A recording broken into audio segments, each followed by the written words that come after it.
Hello listeners, if you've enjoyed these narrations, please click on that like and subscribe button. I was a correctionals officer at a supermax prison. It was near Florence, Colorado. I had stayed as an employee there for half a decade. I saw almost everything you can imagine: escape attempts, stabbings, and riots. Also sharp weaponry that was hidden in places you would rather not visualize. These are only some of the more unpleasant occurrences I have dealt with in my past. I am currently writing this on an encrypted Wi-Fi from an undisclosed but safe location. I have had change of career following the events of the tale I am about to share with you now. I hope that people thinking about becoming a prison's guard read my story and recognize any future life choices they will look back on as a mistake. The warden called me into his office on a Monday. During the entire walk there down the hallways, I thought of the trouble I could be in. "Shut the door," he said as he looked up from me from his desk after I entered. These words sealed it in my mind how much hot water I was in for some sort of infraction I was not aware of. Bureaucratic micromanaging and constant procedural changes was nothing new to me. I still hated petty politics. I nodded and sealed the entranceway. He demanded I take a seat, so I did. "You're the best officer here," he said. I waited for the but. I anticipated news of termination. I saw a forced transfer to some mundane position filling paperwork headed my way. "I want to give you an opportunity. You will make $600,000 in 1 year. Your benefits will remain unchanged. You would have less oversight than what is present for you now. You would be in a leadership position, albeit an isolated one." "That sounds ideal," I said as my mind swam in the possibilities of how much profit he offered. "There are only two things we ask of you. One is that you cannot tell anybody about your new position. Two is that you locate somewhere else. There's a prison in the Arctic, and that is where your life will be for the next 365 days. The confusion must have been readable on my face. "If your wife asks, tell her that you're going to a federal academy. There's no cell service or Wi-Fi there. Any contact you make with her must be through snail mail. We will handle the address given. If you decline this offer, then this conversation never happened. Do you understand?" I contemplated the pros and cons. Before I became law enforcement, I was a bodyguard. I was gone from the house for extended periods. Even though it would be time with my wife lost, fortune would help both of us. I agreed. The prison facility was a large compound not much bigger than the place I had patrolled before. A few things jumped out at me when I first laid eyes on the populace here.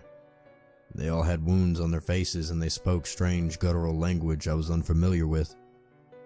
Why do they talk in such a bizarre tongue? I asked myself as I was walking down the blocks. The new warden I worked under had the last name of Buckley. He had noticeable scar tissue beneath his eyes. His attitude towards me at the beginning was hardly welcoming. If anything, he acted as though I was a burden. He seemed to resent me due to the mere possibility of having to train me on things. One evening, Buckley ordered me to do a cell extraction. Christopher Aluko was the name of the inmate we had to deal with. On the walk there, I asked my boss what Aluko had done to end up here. "I'm not allowed to tell you what these scumbags have accomplished to wind up here. He started his career in crime by cannibalizing his sister, though. Tonight our only goal is to get him moved to the hole. He's proven himself to be way too dangerous to share space with anybody." The doors of each cell were closer to that of an insane asylum than a prison. They were complete barriers that you could not see through. It was me and 3 other guards who were about to deal with this high-profile detainee. The supervisor was present, doing the thing the bosses generally do. That is to say, he was remaining on standby and did not get his hands dirty. Upon walking in, the first thing I saw was Aluko sitting upright in his cot. I noticed he was huge, at least 6'8" and 320 pounds of pure muscle. His skin crackled all over. His face had a normal scarring that I assumed with most people in this place. "I'm going to need you to stand up and put your hands behind your back," I said. I kept my hand near the holster where my pepper spray was. "Show me respect and I'll show you the same. You won't have to be handcuffed for long if you just cooperate." "You are not better than me," Aluko said. His voice had a baritone quality, which I expected from a man his size. What I did not was how weird it was. It was as though 4 or 5 people were chanting the words in unison. "All right, let's get you moving to where you need to go. The faster we do this, the better off we'll be." "You shot at someone in broad daylight when you were in a gang years ago. It took 10 years for the paranoia to go away. The fear of the cops coming to arrest you for a potential murder before you became a low-grade one yourself. To this day, you don't know if any innocent civilian got caught in the crossfire." We had to restrain his huge arms and place the metal braces on his wrist. He laughed all the while. As we brought him to solitary, I thought of his words and how much they unsettled me. They were true, and that story was from my past, and I had told no one. Near the end of the shift, Buckley went into one of the sniper towers to smoke a cigarette. Since my duties for the day were complete, I took the spiraling staircase to the level he stood on. When I saw him, I was only a few more inches away from where he puffed. He did not seem to mind or even care about the footsteps behind him. He just seemed to focus on the sunset and the distance. The caged animal back there said something which he shouldn't have. I said, "Part of your job is to have thick skin," he said as he flicked his cigarette over the edge of the snow. "It's not about that," I said. "Oh, did he hurt your poor little feelings?" He had an insight into my past that no one has, I said as a bitter taste filled my mouth. "Well, that's unfortunate. It means you lied to the oral board when you got into the position you're in now. You shouldn't lie to your employers. I need to know what kind of prison this is. Why does everyone have open sores all over their body and faces? Are they exposed to some kind of virus? And if so, are we susceptible? Either that or they're always high on something. That would explain why they're always speaking gibberish. And also, how in the hell do they know things that I haven't even told the closest people in my life? Better to do your job assigned. Don't worry about things above your pay grade." Buckley pulled out another pack of cigarettes and lit one. "I hope we're not exposed to dangers we aren't warned about. I'll have to find a way to get the word out if so. If you break your non-disclosure agreement, it would be far worse than any termination.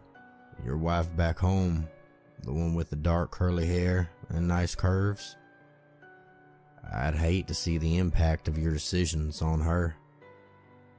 That was when I grabbed him by the lapels and shoved him to the ground. I considered throwing elbows. The idea of making him taste his blood was satisfying.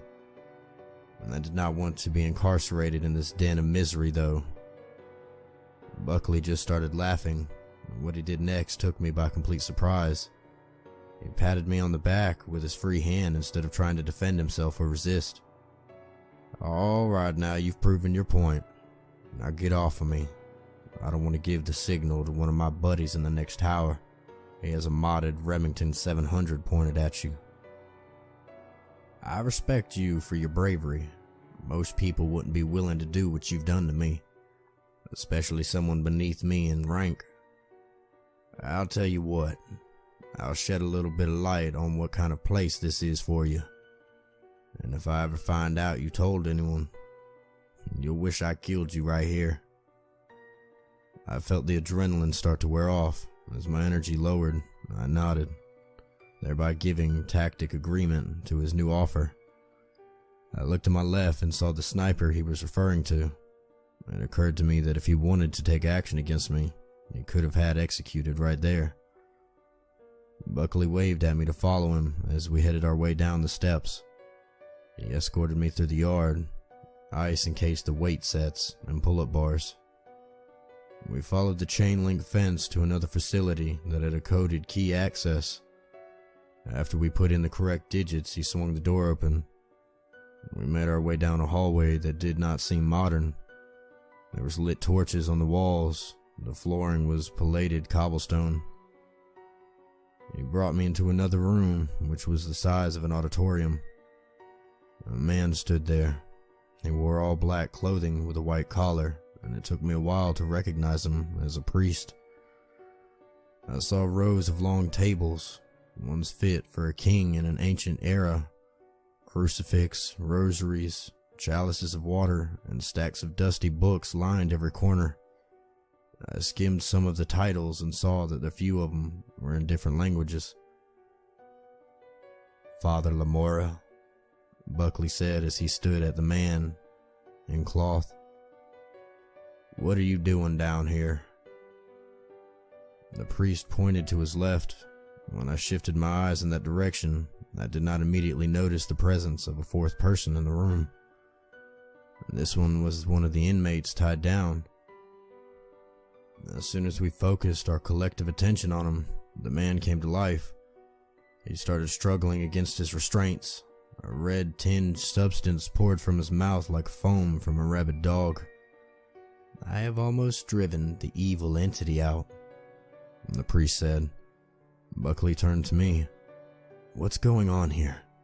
I had the irresistible urge to run screaming in the other direction. I knew I could not take my chances out of the harsh cold, but a part of me was willing to at least try. "This prison's budget comes from the Vatican. We only take inmates possessed by something greater than general sadism or psychopathy. In the official government paperwork, they call this place the House of the Daemonum. If you want to atone for the sins I know you're guilty of, now would be an excellent time. Help us read the incantation needed to cleanse this heathen." Thank you for listening to another story from the Sanguinis Compendium. If you enjoyed, give that like and subscribe button a click, and ring that bell to hear more stories daily. This morning, I found a weird letter slid underneath my front door. I read the whole thing before I left for work, and it really gave me the creeps. I couldn't stop thinking about it today, so I figured I would share it here. I'm curious if anyone can shed some light on this weirdness. It's pretty long, so I've just typed up the first few pages this evening. I'll try and copy out the rest in the next few days. I'm honestly super creeped out by it, and I don't know if it's a prank or what. I live in the building described in the letter, and I don't think I'm going to sleep well tonight at all. Most of you don't know me, but my name is Duncan, and I live in flat 9.6. This all might sound far-fetched, but please hear me out. I am not crazy. At first I thought I was, but I have proof. I need to share my story. When I moved here 6 months ago, I was blessed to have two loving neighbors in my hallway. In 9.5, there was a young couple with the newborn twins. I often heard their cries of the babies because of the thin walls between our apartments, but I didn't mind. The parents always looked so tired, but they were still smiling whenever I talked to them. They moved out rather suddenly, and it was quieter without them. Apartment 9.7 was owned by a young woman around my age. We didn't see each other often, but she invited me over every now and then. I spent a lot of time alone, and it was nice to hang out with someone. She was a musician and played guitar rather well. I sensed a mute sadness in her, but we never discussed anything of personal. Late at night, I would often hear her sing to herself, feeling out melodies and lyrics. I found out she had died when I left one morning to get groceries. Paramedics were taking her out of her apartment on a stretcher. I couldn't bring myself to ask what happened. Now I was all alone in my corridor. For a month or so, it was quiet. This made it far too easy for me to get lost in my work. I'm an artist, you see, and uninterrupted, I will work all day and late into the night. Those little snapshots of my neighbors' lives have been a kind of clock for me. The sporadic cries, conversations, and music had acted as a reminder to take breaks and to feed and care for myself. All I had now was formless hum of the electronics and the rattling sound of the air ventilation. Around this time, I wasn't sleeping very well either. And when I was sleeping, I dreamt about work. These dreams were stressful and broken, leaving me burnt out and tired. I needed good sleep. I tried leaving the TV running, hoping it would fill the silence my neighbors had left me. But there was a rhythm and a logic to the sound that was too manufactured. I got some sleeping pills off an unscrupulous internet pharmacy. They didn't bother asking for a prescription. The pills themselves worked just fine, but I felt like the sleep was manufactured too. Instead of obsessing over work in my dreams, it felt like I was just being switched off. I don't know if you've ever seen the film That's All Backwards. I forget the name, but my life began to feel like that film. And I began to find cryptic notes that I had left to myself. Notes I had written when I was supposedly sleeping. Crude drawings and confusing diagrams with vague annotations kept appearing, day after day. It went on for around 3 weeks. I had heard that some people took sedatives like Zolpidem, and they would stay awake on purpose. They got some kind of delirious high out of it. Personally, I had no interest in getting high. I just wanted some solid sleep. Those pills were clearly giving me something else, so I flushed a lot of them. The first night without taking them, I felt really weird. My mind kept wandering and falling into thought loops. Am I never going to fall asleep? Why did I get rid of those pills? I wasn't getting real sleep. I'm not going to get any sleep. Why did I flush those pills? It was in the early hours of the morning that I began to drift. I'd been trying to channel my energy into remembering the sound of the guitar and the singing woman through the door. She had such a lovely, soft voice. Only now I could hardly remember the details. Trying to recall the articulates and contour of her music was like counting sheep. And just when I was on the edge of sleep, I was startled by a loud knocking. 3 equally spaced knocks, not on my apartment door, but on the wall beside my bed, the outermost wall of the building. I was on the 9th floor. On the other side of the wall was nothing but air. My first thought was maybe a rat or perhaps a bird nesting in an alcove somewhere. Then the sound came again. 3 hollow knocks. It didn't sound like a small animal. It sounded like knuckles on wood. Polite but firm, as if to say hello. And did you forget I was coming? My first thought was that these sleeping pills and my mental state were playing tricks on me. My deprivation of natural sleep had detached me from reality, but I felt very lucid. It felt very real. I took my phone and turned on the audio recording, waiting for the sound to come back. And sure enough, after a few minutes, it was there again. 3 rhythmic knocks. Recorded now, so 3 clear spikes of audio amongst the ambient hum of my flat. The 4th time they knocked, I couldn't help but answer. Hello? But sadly, no response. Sure, the knocking sound was real, but it was my mental deterioration that was making me draw ridiculous conclusions, making me call out to my empty room. I tried to think realistically. It was most probably some kind of creature in or outside the walls, or maybe stuck in an air vent. Maybe even it was just an incredibly lucid dream. The knocking sound continued, sometimes 30 seconds apart, sometimes up to 5 minutes apart, but always the same, 3 firm, equally spaced out raps. And as much as I tried to rationalize it, I couldn't shake my discomfort at hearing the sound. I turned back to my previous remedy and switched on the TV, searching channels until I landed on the loudest and most tasteless station I could find. The one that showed lots of American shows with cheap sound effects and rapid editing. When I found the right one, I turned it up louder until I couldn't distinguish the knocks anymore. I laid back on my bed, facing the TV, and began to fall slowly into an uneasy half sleep. At least it wasn't thinking about work, I suppose. I woke up sometime in the late morning. The TV was still on. At some point, I must have switched it to an analog mode because it was just playing white noise and static.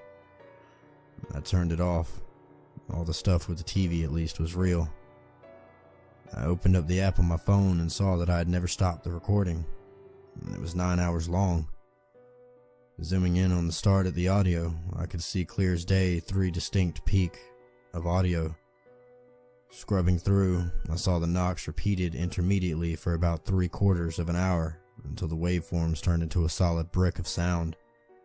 And that was when I turned on the TV. A few hours later, at what must have been just about 4 a.m., it became a quieter white noise pattern that continued for the rest of the recording, occasionally fluctuating. It was good to know that I wasn't imagining it. I had felt a little crazy over the last week or so. First, all those strange notes I had been leaving myself, and then last night. Today in the daylight it seemed ludicrous. Clearly I had been alone for a little time too long. I needed to get out and get some time in the real world, I decided. I reached for my phone. I thought I would send out some messages and see who was around, but the recording was still open on the screen, and my eyes were drawn back to the occasional deviation from the white noise. What were they? They had happened long after I lost consciousness. Something about them unsettled me. I can't say what exactly it was that gave me discomfort. Maybe there was something about the shape of the waveforms that I recognized, or maybe I was remembering something I had forgotten. Perhaps something I had tried to communicate to myself in my chemically induced unsleeping. I pressed play. A voice floated in after a few seconds of white noise, at first almost inaudible, somewhere under the static, and then she surfaced. It was like I was hearing her singing through her wall again. Her voice, so sweet that just the faint memory of it had almost taken me to sleep last night. I sat on the floor and listened to the recording. She came and went away several times, sometimes for a few minutes, sometimes nearly half an hour. There was no pattern or consistency, and it didn't make any sense. How could it be her voice? Just a few months ago I'd seen her, cold and lifeless. And there was something different about her song now. Instead of singing to herself, it felt like a performance, calling out to me. I put my phone away. A huge wave of emotion struck me, taking my breath and pulling me down to the ground. I tried to fight the current. I tried to rationalize, to make it make sense. There was no use, no rational explanation, no sense to be made. Lying there on the carpet, overwhelmed and exhausted, I noticed something. Underneath my sofa, there was that one rogue strip of sleeping pills. I figured I could use one more night of rest, artificial or not. I reached out for the pills. When I had them in my hand, I felt a small sticky note stuck to the back. Another note I had left to myself. It simply read, "Don't let her in." Thank you for listening to another story from the Sanguinis Compendium. If you enjoyed, give that like and subscribe button a click, and ring that bell to hear more stories daily. You may have heard that our universe has 4 dimensions, 3 spatial dimensions, and then time. This was the working theory until recently. It's now understood that whilst time is one of the 5 dimensions, there are 4 spatial dimensions. Only 3 are truly comprehended. I work at a company called Visionies. We're a science and research company. We're privately funded and generally tackle things that humanity doesn't yet have a full understanding of. Our aim has always been to bridge those larger gaps of our knowledge. I work in the outreach public monitoring department. Some of what we do involves members of the general public who don't quite know they work for us. But my exact field is an important context, and even being that specific is a little risky. I don't want this tracked back to me if my superiors find this. As far as I'm aware, very little information about our company is kept from me. From my understanding of where I stand now, I'm allowed to know about everything we do. So to the best of my knowledge, what I'm about to tell you is the exact same as anyone else who worked there, minus some more of the exact science. This started about 7 months ago. We were working on ways to exceed the zoom level of an electron microscope, and the team managed to get something working. They were able to achieve a zoom level of 200 million, roughly double what our previous were possible. We thought this would help some of the other projects we had been going on, but instead something strange was discovered. Tiny particles previously unknown to science that were seeming to grow and shrink in and out of existence. No energy transfer. It seemed as though the little things were breaking the laws of physics and creating energy from nothing and destroying energy to become non-existent. Due to the unknown origin of this particle, we referred to it internally as the null particle. The first hypothesis was that one particular dies, another is made. It would explain where the energy is coming from, but this theory was quickly tossed aside in favor of another, the idea that our world might just exist on more spatial dimensions than we realized. This sounds like an extreme jump to a conclusion, but all the other possibilities were, well, impossible. I'm a fan of the Sherlock's novels, so to quote Sir Arthur Conan Doyle, when you have eliminated all which is impossible, then whatever remains, however improbable, must be the truth. Think of it this way. If you were a 2D person living in a 3D world, your entire perception of it is just two-dimensional cross-section of what's really out there. If a sphere were rolled across this cross-section, you wouldn't see the sphere as a whole. You'd see slices of it as it moves through. From your perspective, there's a 2D circle that's slowly drawn to nothing, and then slowly shrinks to nothing once again. And I hope I haven't lost any of you with that. But that explanation almost perfectly translates to 3D and 4D. A 4D dimensional shape passing through our 3D cross-section that we perceive would look like a 3-dimensional shape growing and shrinking, or more likely even morphing and contorting. And the next thing I knew, we were working on ways to view into and move through this newly discovered spatial dimension using null particles. Most of our funding has been going through for a while now, and it seemed to pay off last month. We had developed something that can push things into the fourth axis, and it looked as simple as a round metallic platform. It doesn't appear to move from our perspective because it isn't pushing objects into a direction we can perceive as humans. Last month was the first successful test. The platform was able to push a wooden chair through, and it appeared to slowly lose features. The back, the base, the back 2 legs, and finally the front 2 legs. This is exactly how we had expected it to look visually. But the amazing part was the chair didn't come back. We had successfully proven that this chair was gone somewhere beyond our vision. We tried to pull the chair back, but it was unsuccessful. It seemed the chair didn't stay on the platform as it moved through the fourth axis. It had moved through the multiple axes at once. Think moving diagonally, but on 4 dimensions at once rather than 2 or 3. A later model corrected this fault. A week ago was the first test on the corrected model. This time we sent through a camera with a live video feed.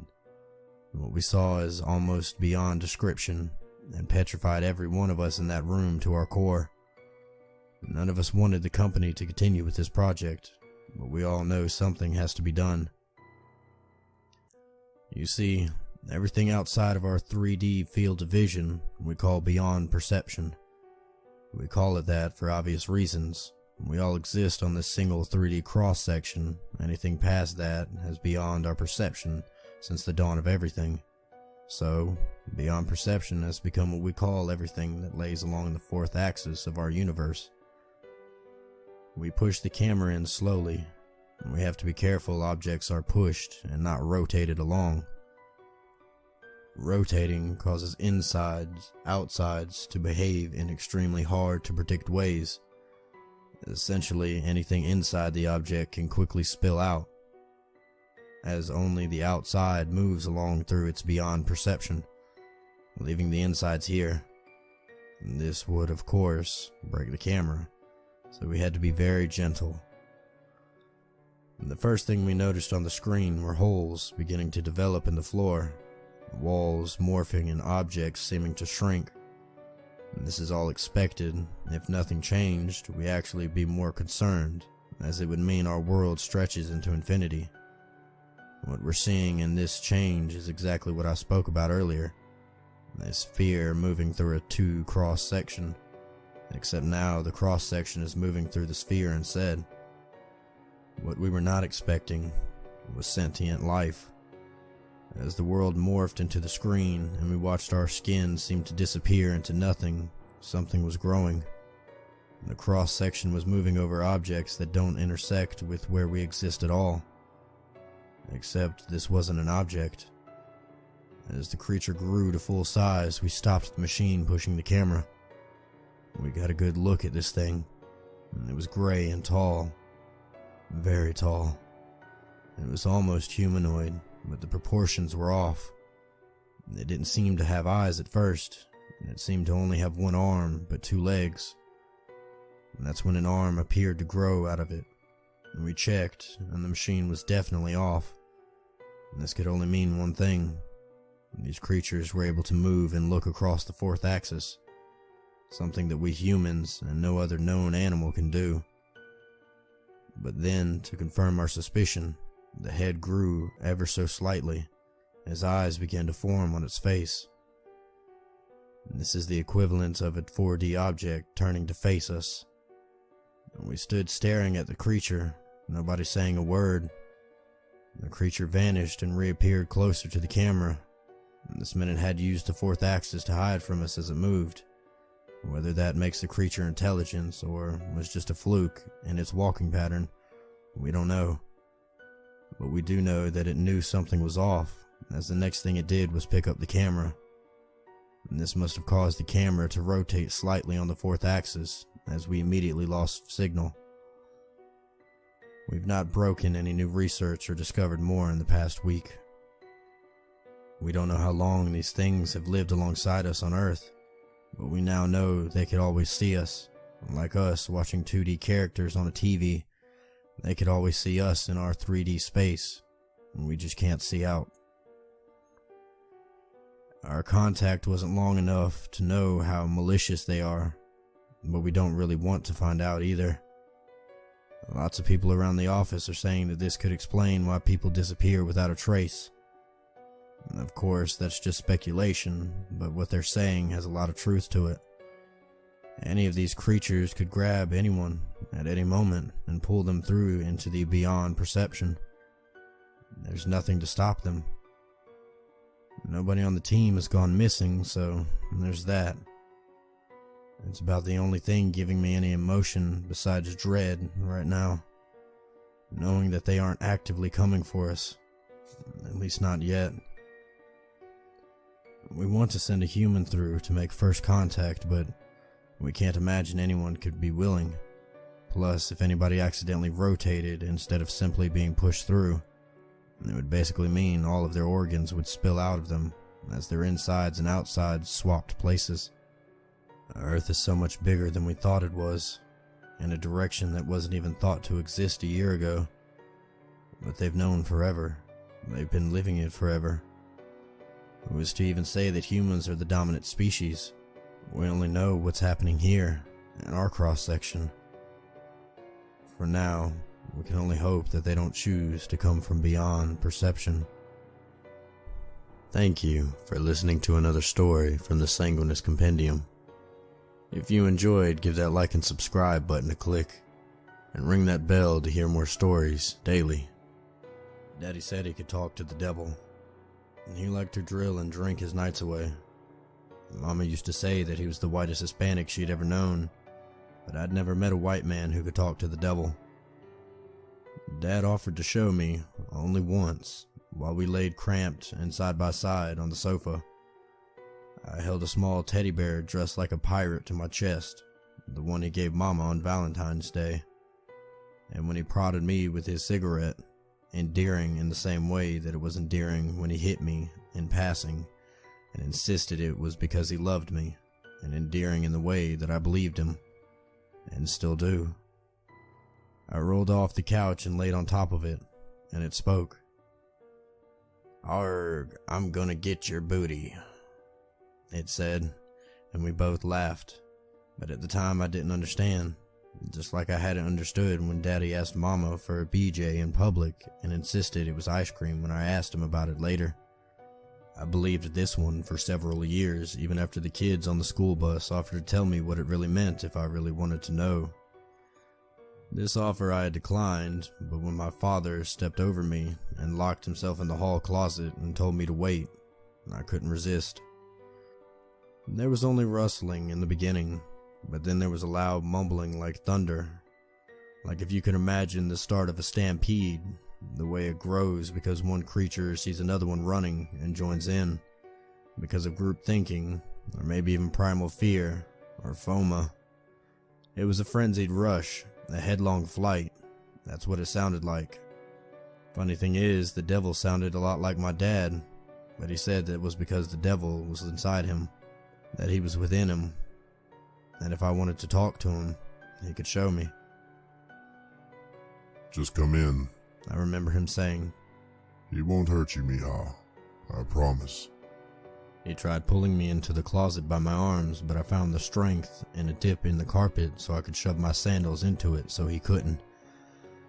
He yelled at me until he got tired of it and slammed the door behind himself. When he did, it knocked me on the side of the head, and when he saw I was crying, he told me my head was too big and sent me to my room. But I wasn't crying because he hit me on the head or made fun of me. For once, it didn't hurt at all, and for two, I already knew my head was big.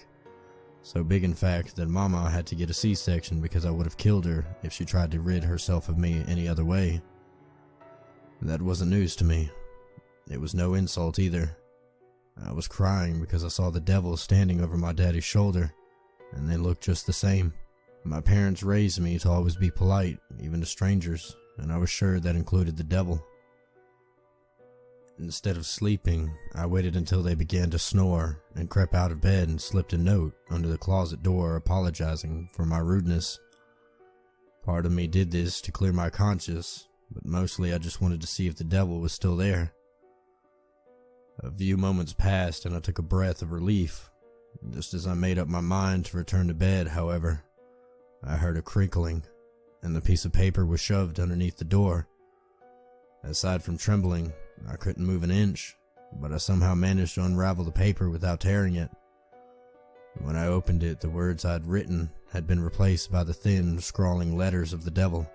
"I'll forgive you on one condition. Would you like to know what it is?" The pen I'd used to write my apology letter to the devil was still on my nightstand back in my bedroom, with my nightlight and stuffed animals safe and sound, where I would have been if Daddy hadn't tried to show off. I didn't want to be impolite again. Being rude once, and by mistake, was one thing, but to do it consciously and for a second time would mean something worse than what I figured the devil had in store. I hesitated and raised my hand to the hollow wooden door, and then I knocked 3 times. Excuse me, Mr. Devil? I don't have a pen on me, but yes, I felt a pain in my knee. I looked down and jumped backwards, slamming myself into the wall and sending the photos hanging into the shaking frenzy. A photo of my parents on their wedding day fell to the ground and shattered. I cringed at the sound of breaking glass, but quickly looked down. One of the devil's claws had left a thin trail of blood on my knee, and it was running slowly down my leg.